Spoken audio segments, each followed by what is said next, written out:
Well, hey, good looking. Want to see what we have cooking today? Well, grab a hold of that vine and let's get swinging on into my kitchen and let's get cooking. Good looking.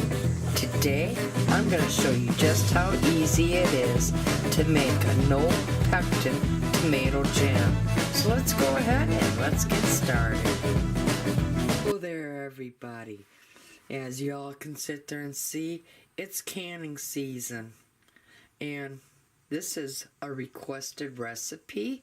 Now, my husband just went out to the garden and just brought these tomatoes in, and I told him and my sister-in-law, because they both requested this recipe, that I do make it, and I'm bringing you all along.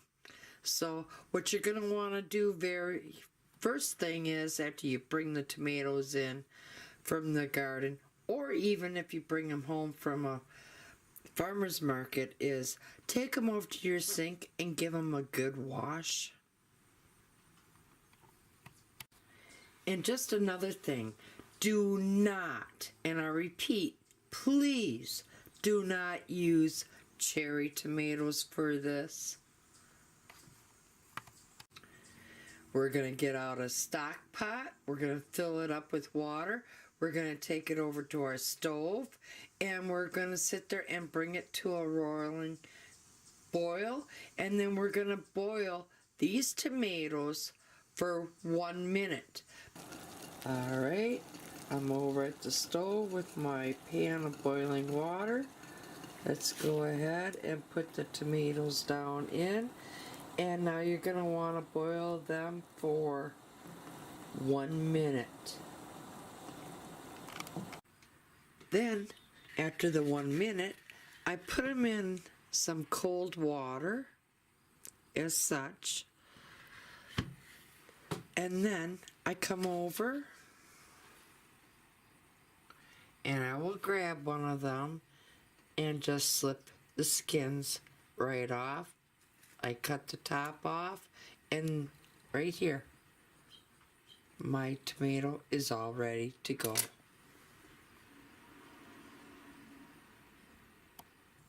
Well, I'm going to finish peeling the rest of my tomatoes here and blanching the rest of these, and I'll see you when I have that all filled up, and we'll go on with the tomato jam. Okay, we slipped the skins off, we cored them, and then I went ahead and I quartered them all up to measure them up, and they measured up to 3 cups. So now I'm going to take the 3 cups of my quartered tomatoes, and we're going to add them to the FreshTech jam and jelly maker. Now, I'm going to sit there and evenly put them throughout the bottom of my jam and jelly maker. I want you to do the same. Just as such as you see here.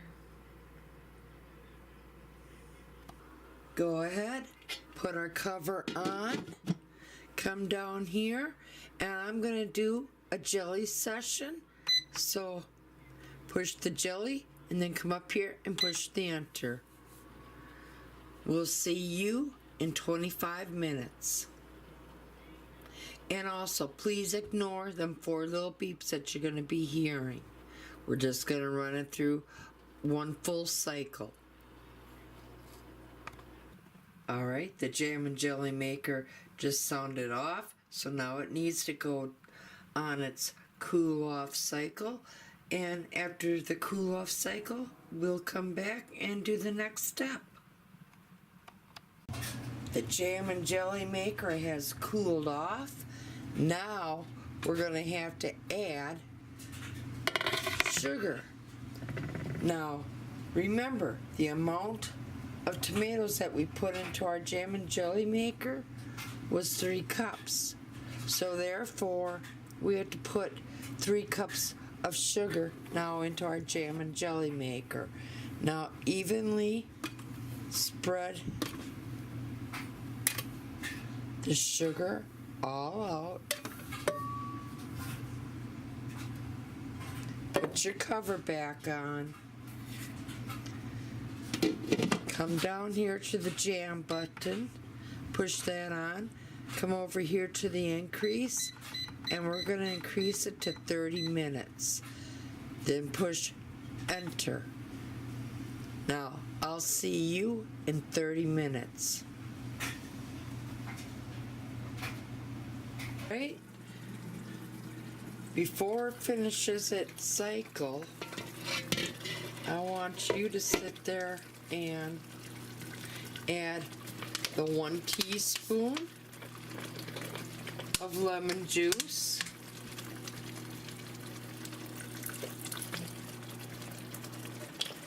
and then the dash of cinnamon.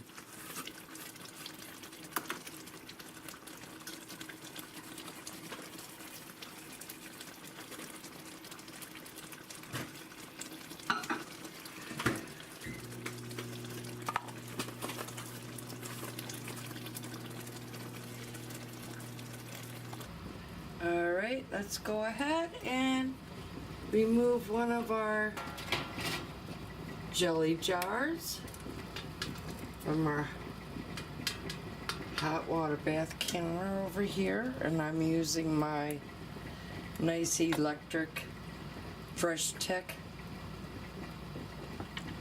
hot water bath counter from Ball. Oops, I need a canning funnel.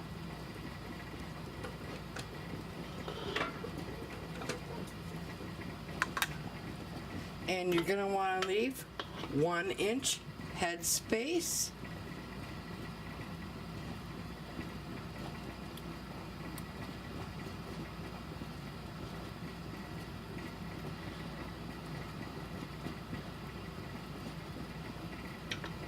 Let me grab my debubbler.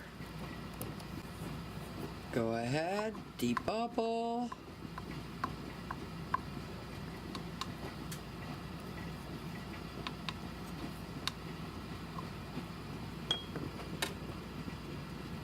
And now I'm gonna hold on. Okay, now let's go ahead and remove canning funnel. Grab the paper toweling that was dipped in vinegar. Wipe the rim. Grab a canning lid and canning ring, and place them on there and finger tighten the canning ring, and go ahead, place this back into the hot water bath canner, and we're gonna sit there and finish filling up the rest of my jars. Then I'm gonna sit there. After all the jars have been added to the hot water bath canner, I'm going to bring it back up to a full boil, and then we're going to begin the processing time of 15 minutes. Okay, after the processing time was all done, I allowed them to sit inside my hot water bath canner for an additional 10 minutes before I did remove them, and then I did put them on a cookie sheet that I covered with a towel just in case I would have to move my jars at any time. But usually you do not want to sit there and move them, and if you do, that's where the cookie sheet with the towel on the cookie sheet comes in hand, because you can pick up the whole cookie sheet and move it out of your way. Otherwise, do not disturb them for 24 hours. And now we'll sit there and take the rings all off. We'll check each lid to make sure that they are sealed, and then we're going to take them over to the sink and we're going to wash the jar and the lid. We're going to label it, and then we're going to put it inside our pantry. Please be sure to share, like, and subscribe today, and tap that little bell. That way you always know every time I put out a new video. Y'all come back now. You hear?